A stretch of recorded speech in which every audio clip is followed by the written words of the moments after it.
राम राम भाई सभी को। जिसकी मौत जहाँ लिखी है काल उसे वहीं पहुँचा देता है। कहानी पार्ट 2।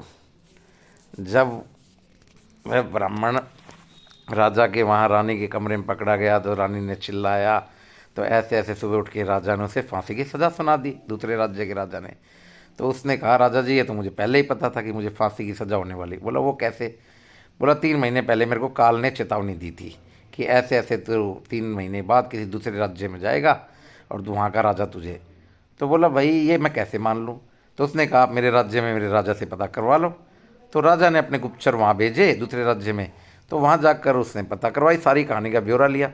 तो ये सुनकर उसको पता लगा कि भाई जो इंसान बोल रहा है तो सच बोल रहा है, ये तो यार इसके साथ धोखा हो रहा है, गलती से हुआ है, काल ने पहले ही पता था। तो फिर राजा सोचता भाई अब ऐसा क्या किया जाए जो इसकी फांसी की, क्योंकि राजा की बात तो सत्य होती थी पहले। तो उसने सोचा क्या किया जाए जो इसकी फांसी को टाला जा सके। अब वो फांसी की सज़ा तो फांसी की होती है। तो उसने अपने राज्य के जो सर्वश्रेष्ठ ब्राह्मण वगैरह थे उनसे पता किया भाई कैसे कुछ करो।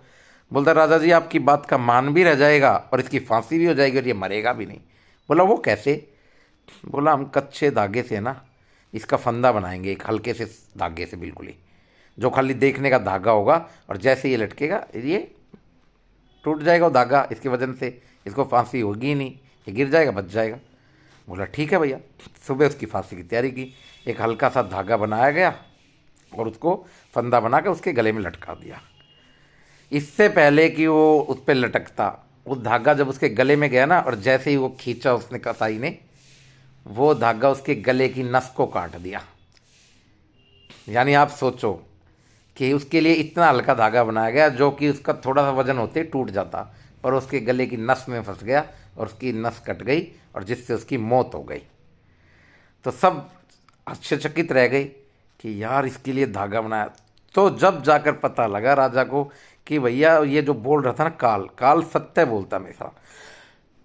जिसका काल आ गया ना उसको कोई नहीं बचाने वाला। फिर चाहे उसके लिए कच्चा धागा बना लो आप, चाहे पक्का धागा बना लो, चाहे उसे आप 1000 ताले के अंदर बंद कर दो, कोई लेना देना नहीं इन बातों का। जिसका समय आ गया ना उसको उस टाइम जाना होगा। तो इसलिए सब भगवान से दुआ करो कि हमसे अच्छे कर्म हो, कोई भी बुरा काम हमसे हो नहीं ज़िंदगी में भी। ठीक, किसी गरीब का दिल मत दुखाना कभी भी। ठीक, और भैया हंसते रहो, मस्त रहो और स्वस्थ रहो बस। धन्यवाद आप सभी का। और चैनल को भाई सब्सक्राइब कीजिए please, share and like. Thank you.